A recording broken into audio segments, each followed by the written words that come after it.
Hello, আসসালামু আলাইকুম প্রিয় ভাই বোনেরা, কেমন আছেন? আশা করি নিশ্চয়ই ভালো আছেন। জাগো নিউজ 24-এ একটি প্রতিবেদন প্রকাশিত হয়েছে। এর মাধ্যমে আপনারা বুঝতে পারবেন মর্গ ভাতা কার্যকর হচ্ছে কি হচ্ছে না। তো ভিডিওটি শুরু করার আগে আপনাদের কাছে একটি রিকোয়েস্ট, চ্যানেলটিকে সাবস্ক্রাইব করে পাশেই থাকবেন। ভ্যাটে কাহিল জনতা, মর্গে ধন্য সরকারিরা। সরকারি কর্মচারীদের মর্গ ভাতা দেওয়ার সিদ্ধান্ত ঠিক আছে এবং তা খুবই যৌক্তিক বলে জানানো হয়েছে। আবার যুক্তি হিসেবে বলা হয়েছে, আশেপাশের দেশের চেয়ে বাংলাদেশের সরকারি চাকরিজীবীরা খুব কম বেতন পান, অমানবিক বেতন দেওয়া হয় তাদের। একাধিক পণ্যে বাড়ানো ভ্যাট কমিয়ে জনগণকে একটু স্বস্তি দেওয়ার আশ্বাসটি প্রতিফলিত নেই। সাধারণ মানুষের জীবনযাত্রার ব্যয়ের বোঝা বাড়ানো মোটেই প্রত্যাশিত ছিল না। মর্গ ভাতা বাড়াতে গিয়ে এক বছরে সরকারের বাড়তি খরচ হবে অন্তত 7,000 কোটি টাকা। সরকারের এমন সিদ্ধান্ত মূল্যস্ফীতির অগ্নি অবস্থার আরও উস্কে দিল। এদিকে আয় বাড়িয়ে দেওয়া হলো সরকারি চাকুরেদের, অন্যদিকে খরচ ভোগান্তি বাড়িয়ে দেওয়া হলো সাধারণ মানুষের।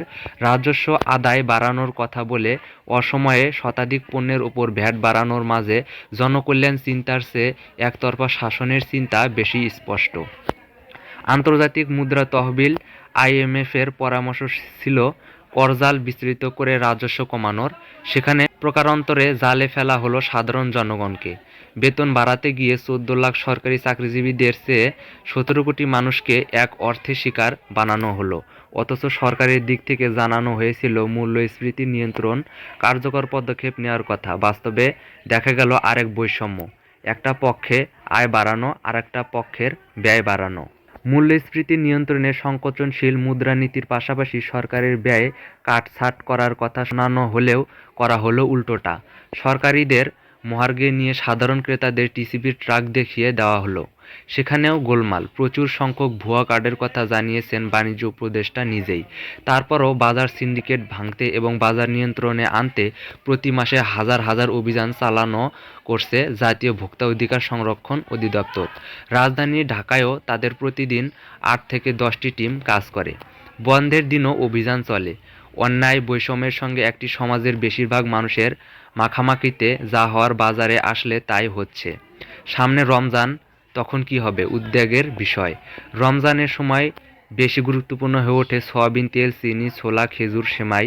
সরকার এসব পণ্যের ডিউটি ও ট্যারিফ কমিয়েছেন, কিন্তু বাজারে এর সুফল মেলার লক্ষণ এখন পর্যন্ত নেই। তবে টিসিবির ট্রাক সেল বেশি জমেছে। নাক মুখ ঢেকে বা মাস্ক পরে মধ্যবিত্ত শ্রেণীর অনেকে ট্রাকের সামনে ঢুকে পড়ার নমুনা বলে দিচ্ছে টিসিবি পণ্যের কদর। নিত্যপণ্যের অব্যাহত মূল্যবৃদ্ধির ও সংসারের অন্যান্য খরচ বেড়ে যাওয়ার প্রেক্ষাপটে সরকারিদের পে স্কেল ঘোষণা, মর্গ ভাতা ইত্যাদির প্রচলন।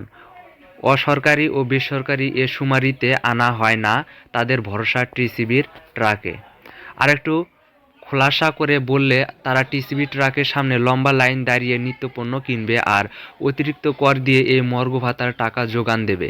দেশের রাজস্ব আয়ের প্রধান উৎস ভ্যাট, আয়কর বা কাস্টম ডিউটি নয়। আর এই ভ্যাট পরোক্ষে আদায় করা হয় বিধায় তা রাস্তার ফকির থেকে সর্বস্তরের মানুষকে দিতে হয়। অথচ এসব মানুষের আয় বৃদ্ধি দূরে থাক, মূল্যস্ফীতির চাপে আয় রোজগার কমে আসছে। 2015 সালে সর্বশেষ ঘোষণা করা বেতন কাঠামোতে সরকারি কর্মকর্তাদের বেতন ভাতা দ্বিগুণ করা হয়েছিল। তখন বলা হয়েছে, সরকারি কর্মকর্তাদের বেতন ভাতা বাড়ালে তারা দুর্নীতিতে জড়াবেন না, বৈধ উপার্জন দিয়েই তারা স্বাচ্ছন্দ্যে চলতে পারবেন। বাস্তবতাটা এরকমই হয়নি, বরং দুর্নীতি, চুরিসহ নানান পাপাচার আরও বেড়েছে। বিগত আওয়ামী লীগ সরকার অযৌক্তিক সুবিধা দিয়েও সরকারি কর্মকর্তা কর্মচারীদের খুশি করতে চেয়েছে। বিশেষ করে সরকারি কর্মকর্তাদের বিনা সুদে গাড়ির ঋণ ও গাড়ি রক্ষণাবেক্ষণের জন্য মাসিক ভাতা। এছাড়া সরকারের হঠাৎ মনে হয়েছিল বাংলা নববর্ষ উপলক্ষেও একটা ভাতা দেওয়া যায়। সরকার চাইলে যে কাউকে ভাতা দিতে পারে, তা বাতিলও করতে পারে। এ বিষয়ে যুক্তি এবং উদ্দেশ্য পরিষ্কার করে না সরকার, যুক্তির নামে কথা বলে এদিকে ওদিকে।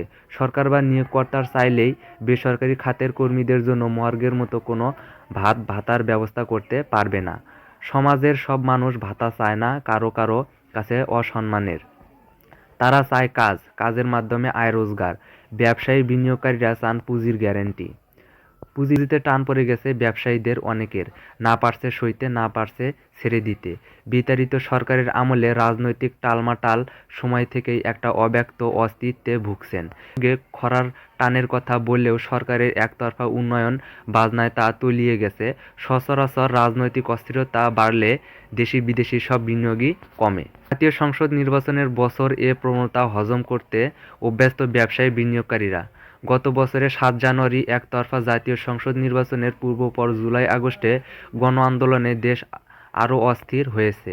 নতুন সরকার আসার পর রাজনৈতিক অস্থিরতা কমলেও কমল না, বরং নতুন ডালপালা বিস্তার। এর জেরে বিনিয়োগ কমতে কমতে এখন তলানিতে।